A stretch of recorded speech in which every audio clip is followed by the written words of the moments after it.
Hello friends, welcome to our YouTube channel. ನೋಡಿ, supreme ಕೋರ್ಟ್ನಿಂದ ಮತ್ತೊಂದು ಮಹತ್ವದ ತೀರ್ಪು ಬಂದಿದೆ. ಸೊ ಅದು ಏನಪ್ಪ ಅಂದರೆ, ಮೊದಲಿಗೆ ಸ್ಟೋರಿನ ಹೇಳ್ತೀನಿ. 21ನೇ ಶತಮಾನದೊಳಗೆ ಇದು ಓನ್ಲಿ ಗಂಡ ಹೆಂಡತಿ ಅಂದರೆ ಓನ್ಲಿ ಈ ಜೋಡಿಯ ಒಂದು ಸಮಸ್ಯೆ ಅಲ್ಲ.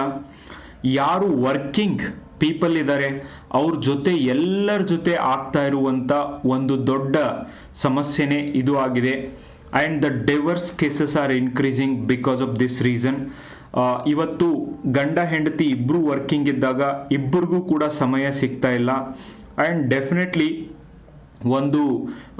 ಈ ಒಂದು ಬಾಂಧವ್ಯ ಬೆಳಿಬೇಕು, ಗಂಡ ಹೆಂಡತಿ ನಡುವೆ ಉತ್ತಮವಾದಂಥ ಸಂಬಂಧ ಇರಬೇಕು, ಒಂದು ಅನ್ಯೋನ್ಯತೆ ಬೆಳಿಬೇಕು ಅಂದರೆ they need to spend time. Okay, ಅವರು ಜೊತೆಗೆ ಇದ್ದು ಸಮಯ ಕಳೆಯುವಂಥ ಬಹಳಷ್ಟು ಅವಶ್ಯಕತೆ ಇದೆ. ಅದನ್ನು ವರ್ಕಿಂಗ್ ಪೀಪಲ್ ಮಾಡಲಿಕ್ಕೆ ಸಾಧ್ಯ ಆಗ್ತಿಲ್ವೇನೋ. ಆ್ಯಂಡ್ ಬಿಕಾಸ್ ಆಫ್ ದ್ಯಾಟ್ ಇವತ್ತು ಈ ಕೌಟುಂಬಿಕ ಕಲಹಗಳು ಹೆಚ್ಚಿಗೆ ಆಗ್ತಿದ್ದಾವೆ, ವಿಚ್ಛೇದನ ಪ್ರಕರಣಗಳು ಕೂಡ ಹೆಚ್ಚಿಗೆ ಆಗ್ತಿದ್ದಾವೆ. 2017ರಲ್ಲಿ ಕರ್ನಾಟಕದ ಈ ಇಬ್ಬರು ಗಂಡ ಹೆಂಡತಿ ಅಂದರೆ ಹುಡುಗ ಹುಡುಗಿ ಮದುವೆ ಆಗ್ತಾರೆ. ಮದುವೆ ಆದ ನಂತರ 2019ರಲ್ಲಿ ಇವರು ಬೇರೆ ಬೇರೆ ಆಗ್ತಾರೆ. ಆ್ಯಂಡ್ ಪತಿ ಹೇಳ್ತಾರೆ, ನನ್ನ ಪತ್ನಿ ನನ್ನ ಮೇಲೆ, ಓಕೆ, ನನ್ನ ಪತ್ನಿಯಿಂದ ನನಗೆ ವಿಚ್ಛೇದನ ಬೇಕು ಆ್ಯಂಡ್ ನನ್ನ ಪತ್ನಿ ನನಗೆ ಕಿರುಕುಳವನ್ನು ಮಾಡ್ತಾಳೆ ಅಂತ ಇವರು ಹೇಳ್ತಾರೆ. ಸೆಷನ್ ಕೋರ್ಟ್ಗೆ ಹೋಗುತ್ತೆ, ನಂತರ ಕರ್ನಾಟಕ ಹೈಕೋರ್ಟ್ ಹೋಗುತ್ತೆ. ಆ್ಯಂಡ್ ಕರ್ನಾಟಕ ಹೈಕೋರ್ಟ್ ಆದಮೇಲೆ ಇವತ್ತು ಈ ಒಂದು ಪ್ರಕರಣ ಸುಪ್ರೀಂ ಕೋರ್ಟ್ನ ಮೆಟ್ಟಿಲೇರಿದೆ. ಇಲ್ಲಿ ಜಡ್ಜ್ ಕೇಳ್ತಾರೆ, ಓಕೆ, ನಿಮ್ಮ ಹೆಂಡತಿ ಕಿರುಕುಳ ಕೊಡ್ತಾರೆ ಅಂದರೆ ಏನು ಕಿರುಕುಳ ಕೊಟ್ಟಿದ್ದಾರೆ ಹೇಳು ಅಂತ ಅಂದಾಗ ಗಂಡ ಹೇಳ್ತಾನೆ, ಅವಳು ಅಡಿಗೆ ಮಾಡು ಅಂದರೆ ಕೆಟ್ಟದಾಗಿ ಬೈತಾಳೆ, ಆಮೇಲೆ ಇರಿಟೇಟ್ ಮಾಡ್ತಾಳೆ. ಸೊ ಹೀಗೆಲ್ಲ ಮಾಡೋದ್ರಿಂದ ನನಗೆ ಇಷ್ಟ ಆಗೋದಿಲ್ಲ. ಕಳೆದ 6 ವರ್ಷಗಳಿಂದ ನಾವು ಬೇರೆ ಬೇರೆ ಮನೆ ಮಾಡಿಕೊಂಡು ಜೀವಿಸ್ತಾ ಇದ್ದೀವಿ ಆ್ಯಂಡ್ ನನಗೆ ವಿಚ್ಛೇದನ ಬೇಕು ಅಂತ ಕೇಳಿದ್ದಕ್ಕೆ ಇಲ್ಲಿ ಸುಪ್ರೀಂ ಕೋರ್ಟ್ ಹೇಳಿದೆ, ಹೆಂಡತಿ ಮಾತ್ರ ಅಡಿಗೆ ಮಾಡಬೇಕು ಅಂತ ಹೇಳಿದ್ಯಾರು? ಇಬ್ಬರು ಟೀಚರ್ಸ್, ಇಬ್ಬರು ಶಿಕ್ಷಣ ಇಲಾಖೆ ಒಳಗೆ ಕೆಲಸ ಮಾಡ್ತಾರೆ ಅಂದರೆ ಇಬ್ಬರಿಗೂ ಸಮಯ ಇರೋದಿಲ್ಲ. ಆ್ಯಂಡ್ ಒಬ್ರಿಗೊಬ್ರು ಸಹಾಯ ಮಾಡಿಕೊಂಡು ಹೊಂದಾಣಿಕೆ ಮಾಡಿಕೊಂಡು ಇಬ್ಬರು ಕೂಡಿ ಊಟ ಮಾಡ್ಕೊಂಡು ತಿನ್ನಬೇಕು, ಅಥವಾ ಅಡುಗೆ ಮಾಡೋದಿಲ್ಲ, ಇದನ್ನು ನನ್ನ ಮೇಲೆ ನನ್ನ ಹೆಂಡತಿ ಕಿರುಕುಳ ಮಾಡ್ತಾಳೆ ಅಂಥೇಳಿ ಇದಕ್ಕೆ ವಿಚ್ಛೇದನವನ್ನು ತಗೋಬೇಕಾ? ಆ್ಯಂಡ್ ಇದು ತಪ್ಪು. ಇವತ್ತು ಕಾಲ ಬದಲಾಗಿದೆ. ಪತಿ ಪತ್ನಿ ನಡುವಿನ ಸಂಬಂಧ ಮತ್ತು ಈ ದೇಶದ ಸಂವಿಧಾನವೇ ಹೇಳ್ತದೆ ಆರ್ಟಿಕಲ್ 14 ಸಮಾನತೆ ಅಂಥೇಳಿ. ಎಸ್, ಅಫ್ಕೋರ್ಸ್ ಅಬ್ಸಲ್ಯೂಟ್ ಸಮಾನತೆ ಬರದೇ ಇರ್ಬೋದು, ಆದರೆ ಇದು ಮ್ಯಾಟರ್ ಆಗುತ್ತೆ. ಅತ್ಯಂತ ಮಹತ್ವದಾಗೈತಿ. ಗಂಡಂದಿರು ಪತ್ನಿಯನ್ನ ಸೇವಕಿಯರಂತೆ ನೋಡಬಾರದು, ಅವರ ಜೊತೆ ಮನೆಗೆಲಸದಲ್ಲಿ ಭಾಗಿಯಾಗಬೇಕು ಅಂಥೇಳಿ ಸುಪ್ರೀಂ ಕೋರ್ಟ್ ಅಭಿಪ್ರಾಯ ಪಟ್ಟೈತಿ. Okay fine. ನೋಡಿ, ಇಲ್ಲಿ ಸುಪ್ರೀಂ ಕೋರ್ಟ್ ಹೇಳ್ತಾ ಇರೋದೇನು, ಸಮಾನತೆ ಅಂದರೆ ಎಲ್ಲದರೊಳಗೂ ಸಮಾನತೆ. ಓಕೆ, ಅದಕ್ಕೆ ಪತಿ ಪತ್ನಿ ಇಬ್ಬರೂ ಕೂಡ ವರ್ಕಿಂಗ್ ಇದ್ದಾಗ ಇಬ್ಬರೂ ಸೇರಿ ಮನೆ ಕೆಲಸಗಳನ್ನು ಮಾಡಬೇಕು, ಇಬ್ಬರೂ ಕೂಡಿ ಅಡಿಗೆ ಕೆಲಸಗಳನ್ನ ಮಾಡಬೇಕು. ಯಾಕಂದರೆ ಇಬ್ಬರಿಗೂ ಊಟದ ಅವಶ್ಯಕತೆ ಇದೆ ಅಂತ ಇವರು ಹೇಳ್ತಿದ್ದಾರೆ. ಬಟ್ ನೋಡಿ, ಬಹಳಷ್ಟು ಸರ್ತಿ ಮ್ಯಾರೇಜ್ ಆಗುವಾಗ 7 ಸುತ್ತು ಆಮೇಲೆ ಸಪ್ತಪದಿ ಅಂತ ತುಳಿತಾರೆ, ಏನೆಲ್ಲ ಗ್ರ್ಯಾಂಡ್ ಆಗಿ ಮ್ಯಾರೇಜ್ ಆಗ್ತಾರೆ, ಪ್ರೀ ವೆಡ್ಡಿಂಗ್ ಶೂಟಿಂಗ್ ಮಾಡ್ಕೋತಾರೆ, ಹೋಲ್ ಲಾಟ್ ಆಫ್ ಥಿಂಗ್ಸ್ನ ಮಾಡ್ಕೋತಿದ್ದಾರೆ. ಆ್ಯಂಡ್ ಬಟ್ ಯಾವಾಗ ನಿಜವಾಗ್ಲೂ ಒಬ್ಬರ ಕಷ್ಟದೊಳಗೆ ಇನ್ನೊಬ್ರು, ಒಬ್ಬರ ಸುಖದೊಳಗೆ ಇನ್ನೊಬ್ರು ಭಾಗಿಯಾಗಿ ಪ್ರತಿದಿನ ಬರುವಂಥ ಸವಾಲುಗಳನ್ನ ಎದುರಿಸಲಿಕ್ಕೆ ಇಬ್ಬರು ಒಂದಾಗೋದ್ರೊಳಗೆ ಎಲ್ಲೋ ಫೇಲ್ ಆಗ್ತಿದ್ದಾರೆ ಅಂತ ನನಗನ್ಸುತ್ತೆ. ಆ್ಯಂಡ್ ಐ ಥಿಂಕ್ ನಮ್ಮ ಹತ್ರ ಎಷ್ಟೇ ದುಡ್ಡು ಇರ್ಬೋದು, ನಮ್ಮ ಹತ್ರ ಎಂಥದ್ದೇ ಪೊಸಿಷನ್ ಇರ್ಬೋದು, ನಾವು ಯಾವ ಪೊಸಿಷನನ್ನು ತಿಂದು ಬದುಕೋಕ್ಕಾಗೋದಿಲ್ಲ, ಯಾವ ದುಡ್ಡು ಕೂಡ ನಾವು ತಿಂದು ಬದುಕೋಕ್ಕಾಗೋದಿಲ್ಲ. ಎಂಡ್ ಆಫ್ ದಿ ಡೇ ನಮಗೆ ನಮ್ಮ ಹೊಟ್ಟಿಗೆ ಊಟನೇ ಬೇಕು. ಆದರೆ ಇವತ್ತಿನ ಜನ್ರೇಷನ್ ಇದನ್ನು ಅರ್ಥ ಮಾಡ್ಕೊಳ್ಳದೆ ಇರೋದು ಕೂಡ ಈ ಒಂದು ವಿಚ್ಛೇದನ ಪ್ರಕರಣಗಳು ಹೆಚ್ಚಿಗೆ ಆಗ್ತಾ ಇರೋದನ್ನು ಕಾಣ್ತೀವಿ. ಆ್ಯಂಡ್ ಆ್ಯಕ್ಚುಲಿ ಶಿಕ್ಷಣ, ನನ್ನ ಪ್ರಕಾರ ಶಿಕ್ಷಣ ನಮ್ಮ ಒಳಗೆ ವಿನಯವನ್ನು ತರಬೇಕು, ಶಿಕ್ಷಣ ನಮ್ಮನ್ನು ಭಾಗೋತರ ಮಾಡಬೇಕು, ಶಿಕ್ಷಣ ನಮ್ಮನ್ನು ಹಂಬಲ್ ಮಾಡಬೇಕು, ಶಿಕ್ಷಣ ನಮ್ಮನ್ನು ಬೆಟರ್ ನಾಗರಿಕರನ್ನಾಗಿ ಮಾಡಬೇಕು. ಆದರೆ ಬಹಳಷ್ಟು ಸರ್ತಿ ಈ ಶಿಕ್ಷಣ ತೆಗೆದುಕೊಂಡು ಏನೋ ಒಂದು ಉದ್ಯೋಗ ಅಂತ ಹಿಡಿದಾಗ many people are getting attitude like ನಾನು ದುಡಿತೀನಿ, ನಾನು ಯಾಕೆ ಅಡುಗೆ ಮಾಡಬೇಕು, I will purchase food. Okay, ನಾನು ಆಹಾರವನ್ನು ಪರ್ಚೇಸ್ ಮಾಡ್ತೀನಿ, I have money, Swiggy, Zomato and so many other services are there for me, why should I prepare food, I will purchase food ಅನ್ನುವಂಥ ಈ ಒಂದು ಆ್ಯಟಿಟ್ಯೂಡ್. ಓಕೆ, ಈ ಒಂದು ಆ್ಯಟಿಟ್ಯೂಡ್ ಬಹಳಷ್ಟು ಜನರ ಹತ್ರ ಬರ್ತಾ ಇದೆ. ಆ್ಯಂಡ್ ಅದು ಯಾರ ಹತ್ರನೇ ಬರಲಿ, ಇಟ್ಸ್ ಲೈಕ್ ಮೇಲ್ ಒಳಗೆ ಬರಲಿ, ಫಿಮೇಲ್ ಒಳಗೆ ಬರಲಿ, that's very dangerous in family life. Okay, ಕೌಟುಂಬಿಕ ಜೀವನದೊಳಗೆ, ವೈವಾಹಿಕ ಜೀವನದೊಳಗೆ ದಟ್ಸ್ ವೆರಿ ಡೇಂಜರಸ್ ಅಂತ ನನಗನ್ಸುತ್ತೆ. And at the end of the day ಇಂಥ ವಿಷಯಗಳಿಗೆ ವಿಚ್ಛೇದನ ಕೋರಿ ಕೋರ್ಟ್ಗೆ ಹೋಗ್ತಾರೆ ಅಂದರೆ ಇವನ್ ಕೋರ್ಟ್ನವರು ಕೂಡ ಸ್ಟನ್ ಆಗಿದ್ದಾರೆ. ಆ್ಯಂಡ್ ಜಸ್ಟಿಸ್ ಬಿ ನಾಗರತ್ನ 2 ಮಕ್ಕಳ ತಾಯಿಯಾಗಿ ಸುಪ್ರೀಂ ಕೋರ್ಟ್ನಲ್ಲಿ ಒಬ್ಬ ಜಡ್ಜ್ ಆಗಿ ಅವರು ಕೆಲಸ ಕಾರ್ಯಗಳನ್ನು ನಿಭಾಯಿಸ್ತಾ ಇದ್ದಾರೆ. ಆ್ಯಂಡ್ ಅವ್ರದ್ದೇ ಉದಾಹರಣೆಯನ್ನು ಕೂಡ ಕೊಟ್ಟಿದ್ದಾರೆ. ಮನೆ ಕೆಲಸಗಳು ಸಂಪೂರ್ಣವಾಗಿ ಮಹಿಳೆಯರ ಜವಾಬ್ದಾರಿ ಎಂಬುದು ಪುರುಷನ ಈ ಒಂದು ಆ್ಯಟಿಟ್ಯೂಡ್ ಸರಿಯಲ್ಲ. ಎಸ್, ನಾನು ಒಬ್ಬ ಪುರುಷನಾಗಿ ಒಂದನೇದು ನನಗನ್ಸುತ್ತೆ ಇವತ್ತು ಸುಪ್ರೀಂ ಕೋರ್ಟ್ ಜಡ್ಜ್ಮೆಂಟ್ ಕೊಡೋದ್ರಿಂದ ಇಲ್ಲಿ ಬದಲಾವಣೆಯನ್ನು ತರೋದು ತುಂಬ ಕಷ್ಟ. ಅರಿವೇ ಗುರು ಅಂತ ಏನು ಹೇಳ್ತೀವಿ, ನಮ್ಮೊಳಗೆ ಅರಿವಾದಾಗ ಮಾತ್ರ ಅದು ಸಾಧ್ಯ. ಆಮೇಲೆ ನಮ್ಮನ್ನು ಬೆಳೆಸುವಂಥ ರೀತಿಯೊಳಗೆ, ಹೆಣ್ಣು ಮಕ್ಕಳನ್ನು ಗಂಡು ಮಕ್ಕಳನ್ನ ಬೆಳೆಸುವಂಥ ರೀತಿಯೊಳಗೂ ಕೂಡ ಬದಲಾವಣೆ ಆಗುವಂಥ ಅವಶ್ಯಕತೆ ಇದೆ. ಬಿಕಾಸ್ ಮನೆಯೊಳಗೆ ಗಂಡು ಮಕ್ಕಳು ಎಷ್ಟು ಈಸಿಯಾಗಿ ಕೂತಲ್ಲಿನೇ ಎಲ್ಲ ಕೆಲಸವನ್ನು ಮಾಡಿಸ್ಕೊತಿರ್ತಾರೆ. ಎಸ್, ಇದು ನಾನು ಅಬ್ಸರ್ವ್ ಮಾಡಿದ್ದು. ಈವನ್ ನಮ್ಮ ಮನೆಯೊಳಗೂ ಕೂಡ ನಾನು ನೋಡಿದಾಗ ನನ್ನ ಹೆಂಡತಿ ಅದಕ್ಕೆ ಹೇಳ್ತಿರ್ತಾರೆ, ಸೊ ಕೂತು ಕೆಲಸ ಮಾಡಿಸ್ಕೊಳ್ಳೋದು. ಓಕೆ, ನೀರು ಎಷ್ಟು ಈಸಿಯಾಗಿ ಹೇಳ್ತೀನೋ, ನೀರು ತೊಗೊಂಬ ಒಂದು ಸ್ವಲ್ಪ ಕುಡಿಯೋಕೆ ಅಂತೇಳಿ. ಎಸ್, ನಾವು ಕೆಲಸ ಮಾಡ್ತಿರ್ಬೋದು, ಬಟ್ ಐ ಥಿಂಕ್ ಆ ಹೇಳುವಂಥ ಟೋನ್ ಆಗಿರಬಹುದು, ಆ ರಿಕ್ವೆಸ್ಟ್ ಮಾಡುವಂಥ ಒಂದು ದಾರಿ ಆಗಿರಬಹುದು, ಅದು ಕೂಡ ಕರೆಕ್ಟ್ ಆಗಿರಬೇಕು ಅಂತ ನನಗನ್ಸುತ್ತೆ. ಗಂಡು ಮಕ್ಕಳಿಗೂ ಕೆಲಸ ಮಾಡೋದನ್ನು ಕಲಿಸ್ಬೇಕು, ಹೆಣ್ಣು ಮಕ್ಕಳಿಗೂ ಕೆಲಸ ಮಾಡೋದನ್ನು ಕಲಿಸ್ಬೇಕು. ಅಟ್ಲೀಸ್ಟ್ ನಮ್ಮ ಕೆಲಸನ ನಾವು ಮಾಡದೇ ಇದ್ದರೆ ಬೇರೆ ಯಾರೂ ಮಾಡಲಿಕ್ಕೆ ಸಾಧ್ಯ ಇಲ್ಲ. ಆ್ಯಂಡ್ ಡೈವರ್ಸ್ ಕೇಸಸ್ಗಳು ಹೆಚ್ಚಿಗೆ ಆಗ್ತಾನೆ ಹೋಗ್ತವೆ. ಇವತ್ತು ಸುಪ್ರೀಂ ಕೋರ್ಟ್ ಹೇಳಿರುವಂಥ ಒಂದು ತೀರ್ಪಿನ ಬಗ್ಗೆ ನಿಮ್ಮ ಅಭಿಪ್ರಾಯ ಏನು? ಅಂದರೆ ಗಂಡು ಮಕ್ಕಳು ಕೂಡ ಹೆಣ್ಣು ಮಕ್ಕಳಿಗೆ ಈಕ್ವಲ್ ಆಗಿ ಮನೆಗೆಲಸದೊಳಗೆ ಮತ್ತು ಈ ಒಂದು ಪಾತ್ರೆ ತೊಳೆಯಲಿಕ್ಕಾಗಿರ್ಬೋದು, ಅಡಿಗೆ ಆಗಲಿ, ಈಕ್ವಲ್ ಆಗಿ ಅವರು ಕೂಡ ಕಾಂಟ್ರಿಬ್ಯೂಟ್ ಮಾಡಬೇಕು ಅಂತ ಹೇಳಿದ್ದು ಎಷ್ಟರ ಮಟ್ಟಿಗೆ ಸರಿ? ಎಸ್, ಅಫ್ಕೋರ್ಸ್ ನೀವು ಹೇಳ್ಬೋದು, ಸರ್ ಇಬ್ಬರು ಊಟ ಮಾಡ್ತಾರಲ್ಲೋ, ಇಬ್ಬರು ಅಡಿಗೆ ಕೆಲಸ ಮಾಡಲೇಬೇಕು, ಅದರೊಳಗೇನಿದೆ. ಆ್ಯಂಡ್ ಇವತ್ತು ಯಾರು ಬೇರೆ ಹೊರಗಿನ ಫುಡ್ ಎಲ್ಲ ತಿಂತಿದ್ದಾರೆ ಆ್ಯಂಡ್ ಅನೇಕ ಆರೋಗ್ಯ ಸಮಸ್ಯೆಗಳಿಗೆ ತುತ್ತಾಗ್ತಿದ್ದಾರೆ. ಒಂದನೇದು ಆಫೀಸಲ್ ಪ್ರೆಷರ್, ಎರಡನೇದು so many outside pressure, societal pressure, and on top of that health issues. ಇವೆಲ್ಲ ಆಗ್ತಿರುವಕ್ಕೆ ಮೂಲ ಕಾರಣನೇ our body requires proper food. Okay, ನಮ್ಮ ಒಂದು ಬಾಡಿ ಹೆಂಗೆ, ನಮ್ಮ ವೆಹಿಕಲ್ಗಳು ಪೆಟ್ರೋಲ್ ಇಲ್ಲ, ಡೀಸೆಲ್ ಇಲ್ಲ ಅಂದರೆ ಹೆಂಗೆ ನಿಂತು ಹೋಗ್ಬಿಡ್ತವೆ, ಸೊ ಹಾಗೇ ನಮ್ಮ ಬಾಡಿ ಕೂಡ. ಸೊ ಅದಕ್ಕೆ ಎಷ್ಟು ಚೆನ್ನಾಗಿರುವಂಥ ಒಂದು ಆಹಾರವನ್ನು ನಾವು ಕೊಡ್ತೀವಿ, ಅದರೊಳಗೂ ಮನೆ ಆಹಾರವನ್ನು ತಿನ್ನುವಂಥ ಅವಶ್ಯಕತೆ ತುಂಬ ಇದೆ ಅಂತ ನನಗನ್ಸುತ್ತೆ. ಐ ಥಿಂಕ್ ಈವನ್ ಪುರುಷರೆಲ್ಲ ನೆನಪಿಟ್ಕೊಳ್ಳಿ, ಹೌಸ್ ಹಸ್ಬೆಂಡ್ ಆಗಿ ಉಳಿಯುವಂಥ ಕಾಲ ದೂರಿಲ್ಲ. 33% ಆಲ್ರೆಡಿ ಮೀಸಲಾತಿ ಕೂಡ ಜಾರಿಗೆ ಬರ್ತಾ ಇದೆ.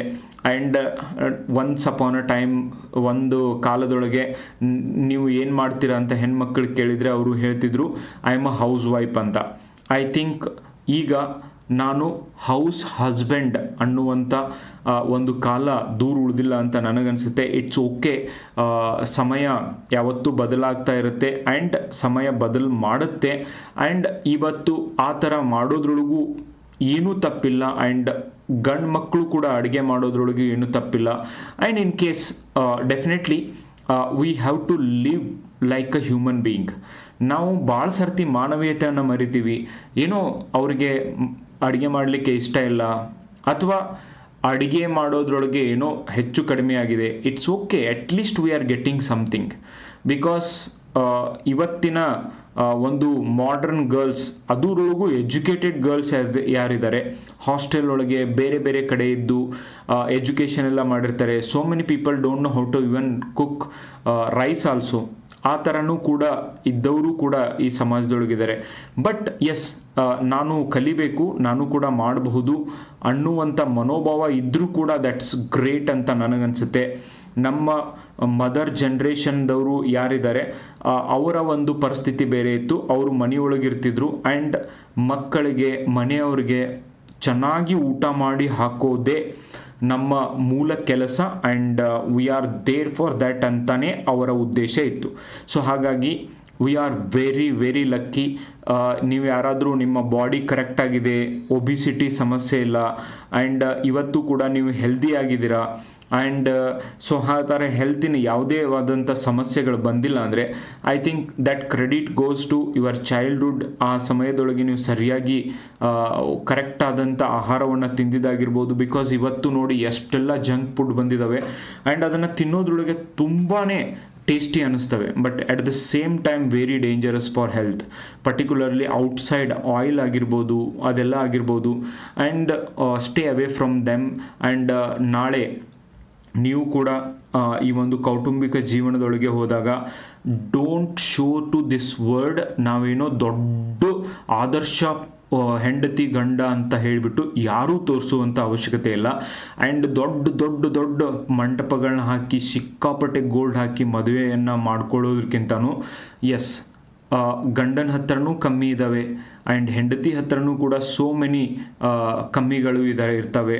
ಗಂಡ ಹೆಂಡತಿ ಅವರ ತಪ್ಪುಗಳನ್ನು ಅವ್ರ ತಪ್ಪುಗಳನ್ನು ಅವರು ತಿದ್ದುಕೊಂಡು ಕಷ್ಟ ಕಾಲದೊಳಗೆ ಒಬ್ರಿಗೊಬ್ಬರು ಸಹಾಯ ಮಾಡಿಕೊಂಡು ಒಬ್ರಿಗೊಬ್ಬರು ಹೊಂದಾಣಿಕೆ ಮಾಡಿಕೊಂಡು ಬದುಕುವುದೇ ಜೀವನ ಅಂತ ನನಗನ್ಸುತ್ತೆ. ಯಾವ ಶಿಕ್ಷಣ ನಮಗಿದನ್ನು ಕಲಿಸ್ತಾ ಇಲ್ವೋ, ಐ ಡೋಂಟ್ ನೋ ಅದು ಯಾವ ಥರ ಶಿಕ್ಷಣ. ಯಾಕಂದರೆ ಶಿಕ್ಷಣದ ಮೂಲ ಉದ್ದೇಶನೇ ನಮ್ಮನ್ನು ಬೆಟರ್ ನಾಗರಿಕರನ್ನಾಗಿ ಮಾಡೋದು. I think somewhere it failed that we are reading so many novels, so many things, so many Korean ಸೀರೀಸ್ನ ನೋಡ್ತಾ ಇದ್ದೀವಿ, ಇಂಗ್ಲೀಷ್ ಮೂವಿ ನೋಡ್ತಾ ಇದ್ದೀವಿ, ಸೋ ಮೆನಿ ಬುಕ್ಸ್ನ ಓದ್ತಿದ್ದೀವಿ. But maybe somewhere down the line ನಾವು ನಮ್ಮ ಜೀವನವನ್ನೇ ಸರಿಯಾಗಿ ಓದೋದನ್ನು ಮರ್ತಿದ್ದೀವಿ ಅಂತ ನನಗನ್ಸುತ್ತೆ. ಅದಕ್ಕೇ ಇಂಥ ಸಮಸ್ಯೆಗಳು ಹೆಚ್ಚಿಗೆ ಆಗ್ತಿದ್ದಾವೆ. And I want more and more ಈ ಸಾಮಾಜಿಕ ಮಾಧ್ಯಮ ಇದೆ ಅಲ್ವಾ ಇವತ್ತು, that is very very powerful. ಹೆಚ್ಚು ಹೆಚ್ಚು ಜನ ಇದ್ರ ಬಗ್ಗೆ ಮಾತಾಡಬೇಕು, ಇದ್ರ ಬಗ್ಗೆ ಸಮಾಜದೊಳಗೆ ಅವೇರ್ನೆಸ್ ಮೂಡಿಸ್ಬೇಕು. ಇವತ್ತು ಈ ಸೋಷಿಯಲ್ ಮೀಡಿಯಾ ಒಳಗೆ ಮೈ ಮೇಲಿನ ಬಟ್ಟೆ ಎಲ್ಲ ಬಿಚ್ಚಿ ಡ್ಯಾನ್ಸ್ ಮಾಡೋರು ಭಾಳ ಜನ ಇದ್ದಾರೆ, ವ್ಯೂಸ್ಗೋಸ್ಕರ ಏನೇನೆಲ್ಲ ಮಾಡ್ತಿದ್ದಾರೆ. ಬಟ್ ಆ್ಯಕ್ಚುಲಿ ರಿಕ್ವೈರ್ಮೆಂಟ್ ಇರೋದು awareness. And many students only don't share such videos. ಯಾವ ಅವೇರ್ನೆಸ್ನ ಮೂಡಿಸ್ತವೆ, ಯಾವ ಈ ಥರದ ಕಾನೂನುಗಳಲ್ಲಿ ಬದಲಾವಣೆನ ತರಲಿಕ್ಕೆ ಅಂತ ಸುಪ್ರೀಂ ಕೋರ್ಟ್ ಜಜ್ಮೆಂಟ್ಗಳನ್ನ ಕೊಡ್ತಿದ್ದಾವೆ. ಇಂಥ ವಿಡಿಯೋಗಳನ್ನು ಯಾರೂ ಕೂಡ ಶೇರ್ ಮಾಡೋದಿಲ್ಲ. And entertainment how many times you want to watch such videos. Okay, I think ನೀವು ಬದುಕಲಿಕ್ಕೆ ಇವು ಸಹಾಯ ಆಗ್ತವೆ. ಇಂಥ ಒಂದು ವೈವಾಹಿಕ ಸಂಬಂಧ, ವೈವಾಹಿಕ ಜೀವನದ ಒಂದು ಸಮಸ್ಯೆಗಳನ್ನು ಬಗೆಹರಿಸಲಿಕ್ಕೆ ನಮ್ಮ ಕುಟುಂಬಗಳು ಏನು ಮಾಡ್ತಿದ್ದಾವೆ, ನಮ್ಮ ಶಾಲೆಗಳು ಏನು ಮಾಡ್ತಿದ್ದಾವೆ, ನಮ್ಮ ಶಿಕ್ಷಕರು ಏನು ಮಾಡ್ತಿದ್ದಾರೆ, ಆ್ಯಸ್ ಎ ಯಂಗ್ಸ್ಟರ್ಸ್ ಆಗಿ ನಾವೇನು ಮಾಡ್ತಿದ್ದೀವಿ, ಯಾಕೆ ನಾವು ಓಪನ್ ಆಗಿ ಸಮಾಜದೊಳಗೆ ಮಾತನಾಡೋದಿಲ್ಲ, ಆ್ಯಂಡ್ ಇದರೊಳಗೆ ಯಾರು ತಪ್ಪಿದೆ ಅಂತ ಹೇಳ್ಬಿಟ್ಟು ನಿಮಗೆ ಅನಿಸುತ್ತೆ. ಒನ್ ಸೈಡಲ್ಲಿ ನಿರ್ಧಾರ ತೆಗೆದುಕೊಳ್ಳೋದು ಭಾಳ simple, but that is not going to solve the problem. ಇಲ್ಲಿ ಮಹಿಳೆ ಹುಟ್ಟಿದ್ದು ಬರೀ ಈ ಒಂದು ಮನೆ ಕೆಲಸ ಮಾಡಿ ಸಾಯ್ಲಿಕ್ಕೆ ಅಲ್ಲ. ಹಾಗಂತ ಹೇಳಿ ಇವನ್ ಪುರುಷನಾದವನು ನಾನು ಏನು ಬೇಕಾದರೂ ಹೇಳಿದರೂ ಮನೆಯೊಳಗೆ ನಡೆಯುತ್ತೆ ಅನ್ನುವಂಥ ಈ ಮನೋಭಾವ ಇದೆ ಅಲ್ವಾ, ದಟ್ ಈಸ್ ವೆರಿ ಡೇಂಜರಸ್. ಅದರೊಳಗೂ ಕೆಲವೊಂದಿಷ್ಟು ಪುರುಷರು ಅನ್ಕೋತಾರೆ, ನಾನು ಮನೆಯೊಳಗೆ ಬಂದರೆ ಪಿನ್ ಡ್ರಾಪ್ ಸೈಲೆನ್ಸ್ ಇರುತ್ತೆ, ಯಾರೂ ಕೂಡ ಮಾತಾಡೋದಿಲ್ಲ. ಆ್ಯಂಡ್ ಆ ಥರ ಒಂದು ಹೆದರಿಕೆನ ನಾನು ಇಟ್ಟಿದ್ದೀನಿ ಅಂತ ಅನ್ನುವಂಥ ಒಂದು ಮನೋಭಾವ ಕೂಡ ಇದೆ. And so many things, because ನಾವು ಬೆಳೀತಾ ಬೆಳೀತಾ ನಮಗೆ ಈ ಜೀವನದ ಪಾಠವನ್ನು ಹೇಳುವವರು ಯಾರೂ ಇಲ್ಲ. ಐ ಥಿಂಕ್ ನಾವು ಅಂದ್ಕೊಂಡಿದ್ದೀವಿ ನಮ್ಮ ದೊಡ್ಡ ಫ್ಯಾಮಿಲಿ ಇದೆ, ಆಮೇಲೆ I am well educated and I got degree from this college and I got doctorate from that university, this that all are waste. Okay, because ಯಾಕಂದರೆ ಜೀವನದ ಪಾಠನೇ ಗೊತ್ತಿಲ್ಲ ಅಂದರೆ ನಮ್ಮ ಜೊತೆ ಇರೋರ ಜೊತೆ ಹೇಗೆ ಹೊಂದಾಣಿಕೆ ಮಾಡಿ ಬದುಕಬೇಕು, ನನಗೆ ಅನಿಸಿದ್ದ ಅನಿಸಿಕೆಯನ್ನು ಒಂದು ನಾಗರಿಕರ ತರಹ ಹೇಗೆ ಹೇಳಬೇಕು. Okay, it's very important. Okay, ನಮ್ಮ ಭಾವನೆಗಳನ್ನು ನಾವು ಕಂಟ್ರೋಲ್ ಮಾಡಿಕೊಂಡು ಇನ್ನೊಬ್ಬರಿಗೆ ಯಾವುದೇ ರೀತಿಯೊಳಗೆ ಅದು ಹರ್ಟ್ ಆಗದೆ ಇರುವ ಹಾಗೆ ಮಾತನಾಡೋದು, ಹೇಳೋದು ಕೂಡ ಒಂದು ದೊಡ್ಡ ಕಲೆ. ಇದನ್ನು ನಮ್ಮ ಚಿಕ್ಕ ವಯಸ್ಸಿನೊಳಗೇನೆ ಯಾರು ಶಿಕ್ಷಕರಾದವರು, ಪೇರೆಂಟ್ಸ್ ಆದವರು ಯಾರು ಕಲಿಸೋದಿಲ್ವೋ, what purpose education is this? Okay, so ಹೀಗಾಗಿ ವೈವಾಹಿಕ ಸಂಬಂಧದೊಳಗೆ ಸೋ ಮೆನಿ ಡಿಸ್ಪ್ಯೂಟ್ಗಳು ಬರ್ತಿದ್ದಾವೆ. ಇದು ಕೂಡ ಒಂದು ಕಾರಣ ಇದಕ್ಕೆ ಸುಪ್ರೀಂ ಕೋರ್ಟ್ಗೆ ಹೋಗಿದೆ ಡೈವರ್ಸ್ ಬೇಕು ಅಂತ. ಸುಪ್ರೀಂ ಕೋರ್ಟ್ ನನಗನ್ಸುತ್ತೆ ಇವತ್ತೇನಾದರೂ ಆಯಿತು, ಇದನ್ನು ಕ್ರೌರ್ಯ ಅಥವಾ ನನ್ನ ಮೇಲೆ ಮಾಡ್ತಾ ಇರುವಂಥ ಹರಾಸ್ಮೆಂಟ್ ಅಂತ ಹೇಳಿ ಏನಾದರೂ ಡೈವರ್ಸ್ ಕೊಡಲಿಕ್ಕೆ ಇದನ್ನೂ ಕೂಡ ಒಂದು ಕಾರಣ ಅಂತ ಮಾಡಿಬಿಟ್ರೆ ನನಗನ್ಸುತ್ತೆ there are so many people waiting in a queue. Because ಇವತ್ತಿನ ಯಂಗ್ ಜನ್ರೇಷನ್ ಒಳಗೆ ನಾನು ಹೇಗಿದ್ದೀನೋ, ನಾನು ಹೇಗೆ ವಿಚಾರ ಮಾಡ್ತೀನೋ ಹಾಗೆ ವಿಚಾರ ಮಾಡುವಂಥ ಸಂಗಾತಿ ಬೇಕು, ಹಾಗೆ ವಿಚಾರ ಮಾಡುವಂಥ ಫ್ರೆಂಡ್ಸ್ ಬೇಕು, ಹಾಗೆ ವಿಚಾರ ಮಾಡೋರು ಇರಬೇಕು ಅನ್ನುವಂಥ ಮನೋಭಾವ ಇದೆ ಅಲ್ವಾ, that itself is a wrong. So many people are waiting just to give divorce for any reason. So ಆ ಥರನೂ ಕೂಡ ಇವತ್ತು ನಮ್ಮ ಸಮಾಜದೊಳಗೆ ಹೆಚ್ಚಿಗೆ ಆಗ್ತಿದ್ದಾವೆ. That's why 40% of the marriages are ending in divorce. Okay, so ಅದಕ್ಕೆ ಸುಪ್ರೀಂ ಕೋರ್ಟ್ ಹೇಳಿದೆ ಇವೆಲ್ಲ ಕಾರಣ ಕೊಟ್ಟು ಡೈವರ್ಸ್ ಕೊಡಲಿಕ್ಕೆ ಸಾಧ್ಯನೇ ಇಲ್ಲ. Both are working means both should have more patience. If you are getting more money means you should have more patience. So ಆದ್ದರಿಂದ ಇಬ್ಬರೂ ಕೂಡ ಬದುಕೋದನ್ನು ಕಲೀರಿ ಅಂತ. And that is what this judgement is all about. ಇದ್ರ ಬಗ್ಗೆ ನಿಮ್ಮ ಅನಿಸಿಕೆ ಏನು? Okay, let me know in comment box guys. Let's talk about such issues. ಈ ಥರದ ವಿಷಯಗಳು ಏನು ಬರ್ತಿದ್ದಾವೆ ಇವುಗಳ ಬಗ್ಗೆ ನಾವು ಎಕ್ಸ್ಟೆನ್ಸಿವ್ ಆಗಿ ಮಾತನಾಡೋಣ. Let's leave as a better human being. So ಅದನ್ನು ಮಾಡೋದಷ್ಟೇ ನಮ್ಮ ಉದ್ದೇಶ ಇದೆ. ಮಾನವರು ಮಾನವೀಯತೆಯಿಂದ ನಾಗರಿಕರಾಗಿ, ಉತ್ತಮ ನಾಗರಿಕರಾಗಿ ಬಾಳೋದೇ ಮೂಲ ಉದ್ದೇಶ ಆಗಿದೆ. And end of the day ನಾವು ಇದನ್ನೆಲ್ಲ ಮಾಡ್ತಾ ಇರೋದು, ಇಬ್ಬರೂ ಜಾಬ್ ಮಾಡಿ ದುಡ್ಡು ಗಳಿಸ್ತಾ ಇರೋದು, ಇಬ್ಬರೂ ಹೆಚ್ಚು ಅರ್ನ್ ಮಾಡ್ತಾ ಇರೋದು, ಇಬ್ಬರಿಗೂ ಕೂಡ ಸಮಯ ಇಲ್ಲ ಅಂಥೇಳಿ ಫ್ರಸ್ಟ್ರೇಟ್ ಆಗಿ ಸಮಯ ಇಲ್ಲದೆ ಇರೋದನ್ನು ಹೆಚ್ಚು ಏನೋ ಅದನ್ನೇ ಹೆಚ್ಚು ಕಾರಣವನ್ನು ಹೇಳ್ತಾ ಇರೋದು. ಇದನ್ನೆಲ್ಲ ಮಾಡ್ತಾ ಇರೋದು ಹೆಚ್ಚು ಹಣ ಗಳಿಸಲಿಕ್ಕೆ ಮೂಲ ಉದ್ದೇಶನೇ. ಯಾಕೆ ಬೇಕಾಗಿದೆ ನಮಗನ?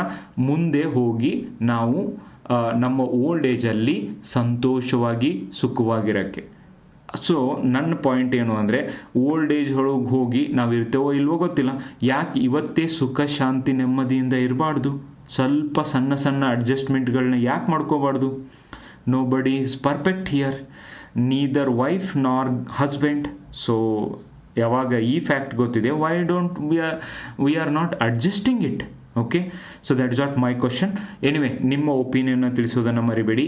Thank you so much for watching the video.